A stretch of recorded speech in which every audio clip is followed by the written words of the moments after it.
Hello friends, welcome to my YouTube channel. ಇವತ್ತು ನಾವು fuel handling system, sugar ಪ್ಲ್ಯಾಂಟಲ್ಲಿ fuel handling system ಅಂದರೆ bagasse handling system. ನಮ್ಮ bagasse handling system ಹೇಗಿದೆ ಅಂತೇಳಿ ನಾವು ವಿತ್ ಸ್ಕಿಮ್ಯಾಟಿಕ್ ಡಯಾಗ್ರಾಮಿಂದ ಅದರ ಆಪ್ರೇಷನು ಇದನ್ನೆಲ್ಲ ತಿಳ್ಕೊಳ್ಳೋಣ.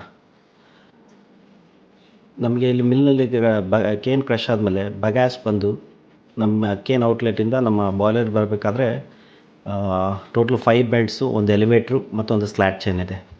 ನಮ್ಮ ಮಿಲ್ ಔಟ್ಲೆಟ್ ಬಂದು BC1A ಅಂತ ಬರುತ್ತೆ ಬೆಲ್ಟ್. ಅದರ ಔಟ್ಲೆಟ್ ಬಂದು ಎಲಿವೇಟ್ರಿಗೆ ಬರುತ್ತೆ. ಆ ಎಲಿವೇಟ್ರಿಂದ BC1 ಕನ್ವೇರಿಗೆ ಬರುತ್ತೆ. ಆ BC1A ಕನ್ವೇರ್ ಬರೋ ಮುಂದೆ ಅದರಲ್ಲೊಂದು ಬೆಲ್ಟ್ ವೇರ್ ಇರುತ್ತೆ. ಮಿಲ್ನಿಂದ ಬಗ್ಯಾಸನ್ನು ವೇ ಮಾಡುತ್ತೆ. ಅಲ್ಲಿಂದ ಬಂದ ಬಗ್ಯಾಸ್ BC1ಇಂದ ಬಂದ ಬಗ್ಯಾಸ್ ಸ್ಲ್ಯಾಟಿಗೆ ಬೀಳುತ್ತೆ. ಆ ಸ್ಲ್ಯಾಟಿಂದ ಸೈಲಸ್ ಫಿಲ್ ಆಗುತ್ತೆ.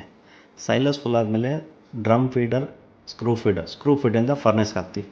ಫರ್ನೆಸ್ನಲ್ಲಿ ಕಂಬಷನ್ ಆಗಿ ಅಲ್ಲಿ ಬಾಯ್ಲರ್ ರನ್ನಿಂಗ್ ಆಗುತ್ತೆ. ಸೈಲಸ್ ಫುಲ್ ಆದಮೇಲೆ ಇರೋ ಎಕ್ಸಸ್ ಬಗ್ಯಾಸ್ ಎಲ್ಲ ಏನಾಗುತ್ತೆ, ನಮ್ಮ BC2ಗೆ ಹೋಗುತ್ತೆ. BC2 ಅಲ್ಲೊಂದು ಬೆಲ್ಟ್ ವೇರ್ ಇದೆ. ರಿಟರ್ನ್ ಬಗ್ಯಾಸ್ ಎಷ್ಟೆಷ್ಟು ಹೋಗ್ತಿದೆ ಅದನ್ನು ವೇ ಮಾಡುತ್ತೆ.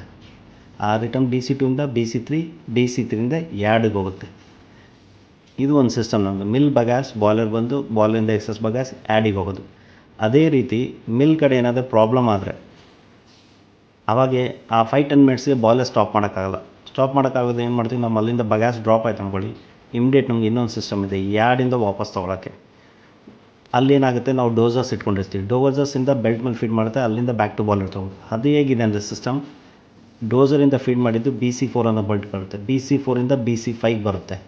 BC5 ಒಂದು ಬೆಲ್ಟ್ ವೇರ್ ಇದೆ. ಆ ಬೆಲ್ಟ್ ವೇರ್ನಲ್ಲಿ ಮತ್ತೆ ಯಾರ್ಡಿಂದ ಎಷ್ಟು ಬಗ್ಯಾಸ್ ತೊಗೊಳ್ತೆ ಅದು ಕ್ಯಾಲ್ಕುಲೇಟ್ ಆಗುತ್ತೆ.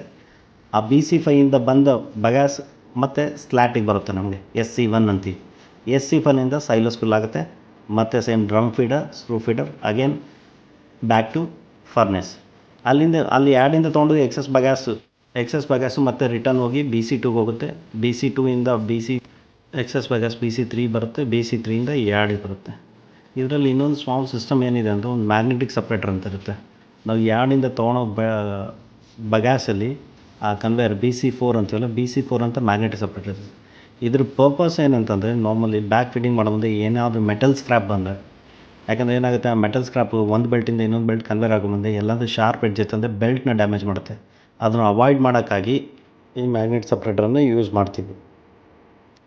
ಈ ಬಗ್ಯಾಸ್ ಹ್ಯಾಂಡ್ಲಿಂಗ್ ಸಿಸ್ಟಮ್ಗೆ ನಂಬರ್ ಆಫ್ ಸೇಫ್ಟಿ ಇಂಟರ್ಲಾಕ್ಸ್ ಇರುತ್ತೆ, ಸೇಫ್ಟಿ ಡಿವೈಸಸ್ ಇರುತ್ತೆ, ಹಾಗೆ ಸ್ಟಾರ್ಟಪ್ ಸೀಕ್ವೆನ್ಸ್ ಇರುತ್ತೆ. ಈ ಸ್ಟಾರ್ಟಪ್ ಸೀಕ್ವೆನ್ಸ್ ಅಂದರೆ ಹೆಂಗೆ ಬರೋದು ಅಂದರೆ, ನಾರ್ಮಲಿ ನಾವು ಯಾವಾಗಲೂ ರಿವರ್ಸಲ್ಲಿ ಆನ್ ಮಾಡ್ಕೊತ ಬರಬೇಕು. ಎಕ್ಸಾಂಪಲ್, ನಮ್ಮ ಸಿಸ್ಟಮ್ಗೆ ಯಾರ್ಡಿಂದ ಆನ್ ಮಾಡ್ಕೊತ ಬರ್ತೀವಿ. ಅಂದರೆ ಮಿಲ್ ಬಗ್ಯಾಸ್ ತೊಗೋಬೇಕಂದ್ರೆ ಈ ಸೀಕ್ವೆನ್ಸ್ ಫಾಲೋ ಮಾಡ್ತೀವಿ. ಫಸ್ಟ್ BC3 ಆನ್ ಮಾಡ್ತೀವಿ, BC2 ಆನ್ ಮಾಡ್ತೀವಿ, ಸ್ಲ್ಯಾಟ್ ಚೈನ್ ಆನ್ ಮಾಡ್ತೀವಿ, ಆಮೇಲೆ BC1 ಆನ್ ಮಾಡ್ತೀವಿ, elevator and mill BC1A mill side ಇದು ಆನ್ ಮಾಡಿಕೊಂಡು, this is the startup sequence for starting the mill. ಇದರಲ್ಲಿ ಮತ್ತೆ ಏನಂದರೆ ಇಂಟರ್ಲಾಕ್ ಚೆಕ್ ಮಾಡ್ಕೊತೀವಿ ನಾವು. ಅಂದರೆ BC1A ಇಲ್ಲ ಎಲಿವೇಟ್ರ್ ಟ್ರಿಪ್ ಮಾಡಿದ್ರೆ, ನಾರ್ಮಲ್ ಇದೇನಾದರೂ ಪ್ರಾಬ್ಲಮ್ ಬಂದು ಟ್ರಿಪ್ ಆಯ್ತಂದರೆ ಆ ಕಡೆ ನಮಗೆ ಮಿಲ್ ಸ್ಟಾಪ್ ಆಗಬೇಕು. ಈ ಸೀಕ್ವೆನ್ಸ್ ಸ್ಟಾರ್ಟ್ ಮಾಡಿ ಸ್ಟಾಪ್ ಮಾಡ್ತೀವಿ. ಯಾಕಂದರೆ ಇದೇನಾಗುತ್ತೆ, ಹೈ ಲೋಡ್ ಇದ್ದಾಗಿ ಬೇರೆ ಇದಾಯ್ತಂದರೆ ಚೂಟ್ ಜಾಮ್ ಆಗುತ್ತೆ. ಅಂದರೆ ಚೂಟ್ ಜಾಮ್ ಆದರೆ ಇದೇನಾಗುತ್ತೆ, ನಾವು will take hours together for cleaning. ಅದಕ್ಕೆ ಇಂಟರ್ಲಾಕ್ ಮಾಡೋದು ಏನಾಗುತ್ತೆ, ನಮ್ಮ ಕನ್ವೇಯರ್ ಟ್ರಿಪ್ ಆದರೆ ಇಮಿಡಿಯೇಟ್ ಮಿಲ್ ಸ್ಟಾಪ್ ಆಗುತ್ತೆ. This is one of the startup sequence and the safety interlock ಇದಕ್ಕೆ. ಅದೇ ರೀತಿ ಯಾರ್ಡಿಂದ ತೊಗೋಬೇಕು. ಸಪೋಸ್ ಸೀಸನ್ ಆಗೋದ್ಮೇಲೆ ಏನಾಗುತ್ತೆ, ಮಿಲ್ ಸ್ಟಾಪ್ ಆಗುತ್ತೆ. ಮಿಲ್ ಕಡೆ ಬಗ್ಯಾಸ್ ಇರಲ್ಲ, ಕಂಪ್ಲೀಟ್ ಕ್ಲೋಸ್ ಇರುತ್ತೆ. ಬಟ್ ಇನ್ನು ನಮ್ಮ ಕಡೆ ಯಾರ್ಡ್ನಲ್ಲಿ ಬಗ್ಯಾಸ್ ಇರುತ್ತೆ. ಯಾರ್ಡ್ನಲ್ಲಿ ಬಗ್ಯಾಸ್ ಇದ್ದಾಗ ಮತ್ತು ಅವಾಗ ಏನಾಗುತ್ತೆ, ಸ್ಟಾರ್ಟಪ್ ಸೀಕ್ವೆನ್ಸ್ ಚೇಂಜ್ ಇರುತ್ತೆ. ಅವಾಗ ಏನಾಗುತ್ತೆ, ನಮಗೆ ರೂಟ್ಸ್ ಇರುತ್ತೆ, ರೂಟ್ 1, ರೂಟ್ 2 ಅಂತೇಳಿ. ಇವಾಗ ಇದಕ್ಕೆ ಮುಂಚೆ ಸ್ಟಾರ್ಟಪ್ ಸೀಕ್ವೆನ್ಸ್ ಬಂದು ರೂಟ್ 1ಅಲ್ಲಿ ಇತ್ತು ಅಂದ್ಕೊಳ್ಳಿ. ಈಗ ರೂಟ್ 2ಅಲ್ಲಿ ಹೋಗ್ತೀವಿ. ರೂಟ್ 2ಅಲ್ಲಿ ಹೆಂಗೆ ಬರುತ್ತೆ ಅಂದರೆ, ಸ್ಟಾರ್ಟಪ್ ಸೀಕ್ವೆನ್ಸ್ ಯಾವುದಕ್ಕಾಗಲಿ BC3 return belt, BC3 and BC2 ಆದ return belt for yard. So ಅದು ಕಂಪಲ್ಸರಿ ಸ್ಟಾರ್ಟ್ ಮಾಡಲೇಬೇಕು.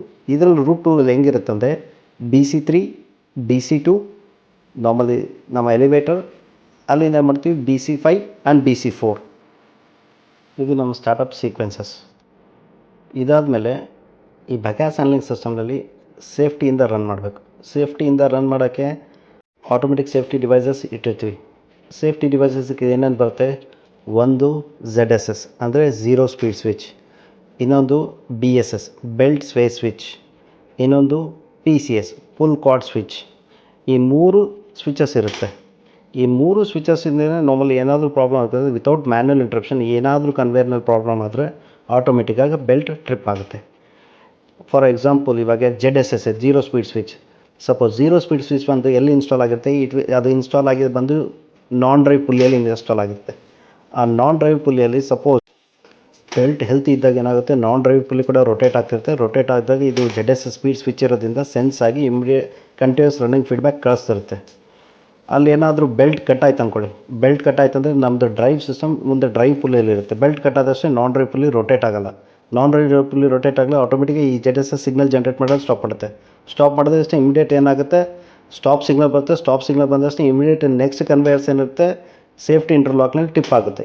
ಈಗ ಆಗೋದ್ರಿಂದ ನಮಗೆ ಚೂಟ್ ಜಾಮ್ ಆಗಲಿ ಏನಾದರೂ ಇದಾಗೋದು ಅದನ್ನು ಅವಾಯ್ಡ್ ಮಾಡ್ಬೋದು. ಈ ರೀತಿ ZSS ಸ್ವಿಚ್ ಪರ್ಪಸ್ ಸರ್ವ್ ಮಾಡುತ್ತೆ.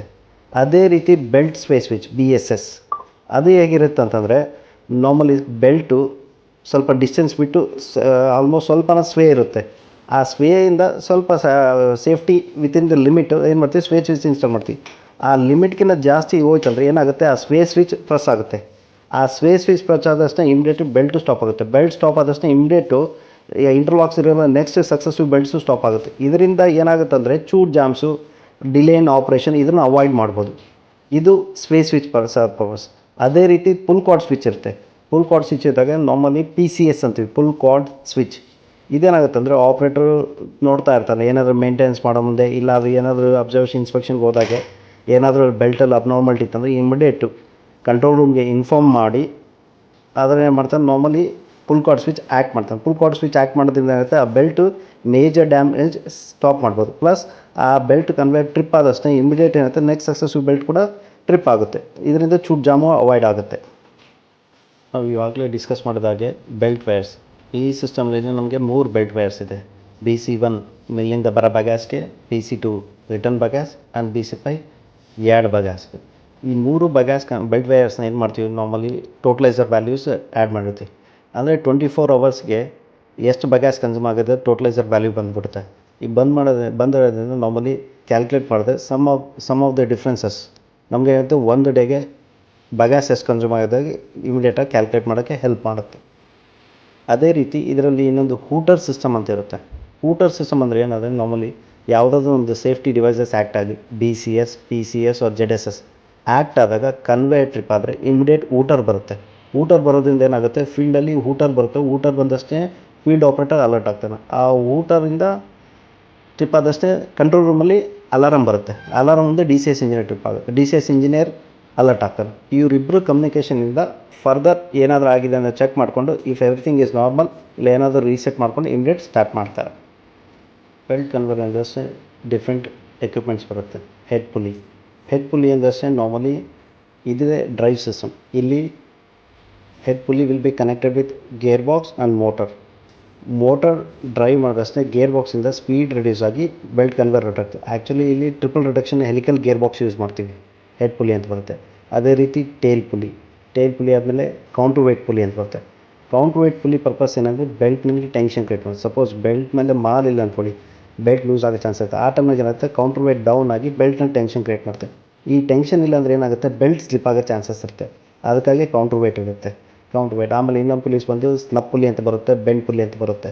ಬೆಂಡ್ ಪುಲಿ ಬಂದು ಹೆಡ್ ಪುಲಿ ಅಂತ ಬರುತ್ತೆ. ಸ್ನಪ್ ಪುಲೀಸ್ ಬಂದು ಕೌಂಟರ್ ವೇಟ್ ಪುಲೀಸ್, ಕೌಂಟರ್ ವೇಟ್ಗೆ ಪ್ಯಾರಲ್ ಆಗಿ ಬರುತ್ತೆ ಸ್ನಪ್ ಪುಲೀಸ್ ಅಂತೇಳಿ.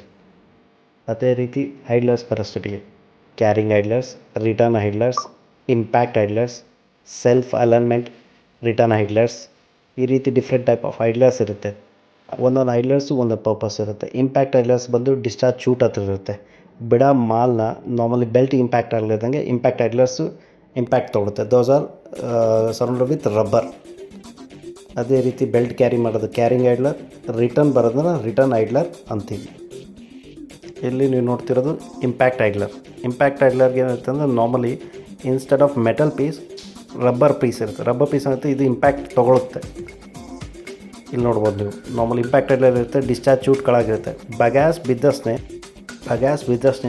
ಆ ಇಂಪ್ಯಾಕ್ಟ್ ಏನಿರುತ್ತೆ, ಆ ಶಾಕ್ ಅದು ಬಂದು ಇಂಪ್ಯಾಕ್ಟ್ ಐಡ್ಲರ್ಸ್ ಕ್ಯಾರಿ ಮಾಡಿ ಫರ್ದರ್ ಬೆಲ್ಟ್ ಆಗಲಿ ಯಾವುದೇ ರೀತಿಯಾದ ಡ್ಯಾಮೇಜ್ ಆಗಲಿದ್ದಂಗೆ ಅವಾಯ್ಡ್ ಮಾಡುತ್ತೆ. ನೆಕ್ಸ್ಟ್ ಇಲ್ಲಿ ನೋಡ್ತಿರೋದು ಕ್ಯಾರಿಂಗ್ ಐಡ್ಲರ್ಸ್. ಈ ಕ್ಯಾರಿಂಗ್ ಐಡ್ಲರ್ಸ್ 45 ಡಿಗ್ರಿಯಲ್ಲಿ ಗಾರ್ಲ್ಯಾಂಡ್ ಟೈಪಲ್ಲಿ ಅರೇಂಜ್ ಮಾಡಿ ಈ ರೀತಿ ಮಾಡ್ತೀವಿ. ಇದು ಬೆಲ್ಟ್ನ ಕ್ಯಾರಿ ಮಾಡುತ್ತೆ. ಈ ಶೇಪ್ ಮಾಡೋದ್ರಿಂದ ನಾರ್ಮಲ್ ಏನಾಗುತ್ತೆ ಬಗ್ಯಾಸ್ ಸ್ಪಿಲ್ಲೇಜ್ ಜಾಸ್ತಿ ಆಗೋಲ್ಲ. This is the carrying idler arrangement. ಇಲ್ಲಿ ನೀವು ನೋಡ್ತಿರೋದು ಇಂಟರ್ನಲ್ ಸ್ಕ್ರ್ಯಾಪರ್. ಇದು ವಿ ಟೈಪ್ ಸ್ಕ್ರ್ಯಾಪರ್ ಅಂತೀರಿ. ಇದು ರಿಟರ್ನ್ ಬೆಲ್ಟಲ್ಲಿರುತ್ತೆ. ಈ ಸ್ಕ್ರ್ಯಾಪರ್ ಪರ್ಪಸ್ ಏನಂದರೆ ಏನಾದರೂ ಸ್ಪಿಲ್ಲೇಜ್ ಆಗಿದ್ದು ರಿಟರ್ನ್ ಬೆಲ್ಟ್ ಬಗ್ಯಾಸ್ನ ಬಿದ್ದರೆ ಅದು ಬಂದು ಪುಲ್ಲಿಗಾಗಿ ಸ್ಟಿಕ್ ಆಗಿ ಬೆಲ್ಟ್ ಸ್ವೇ ಆಗಿದ್ದಂಗೆ ಅವಾಯ್ಡ್ ಮಾಡೋಕ್ಕಾಗಿ ಈ ಇಂಟರ್ನಲ್ ಸ್ಕ್ರ್ಯಾಪರ್ ಯೂಸ್ ಮಾಡ್ತೀವಿ. ಇಲ್ಲಿ ನೀವು ನೋಡ್ತಿರೋದು ಸೆಲ್ಫ್ ಅಲೈನ್ಮೆಂಟ್ ರಿಟರ್ನ್ ಹೈಡ್ಲರ್ ಅಂತೇಳಿ.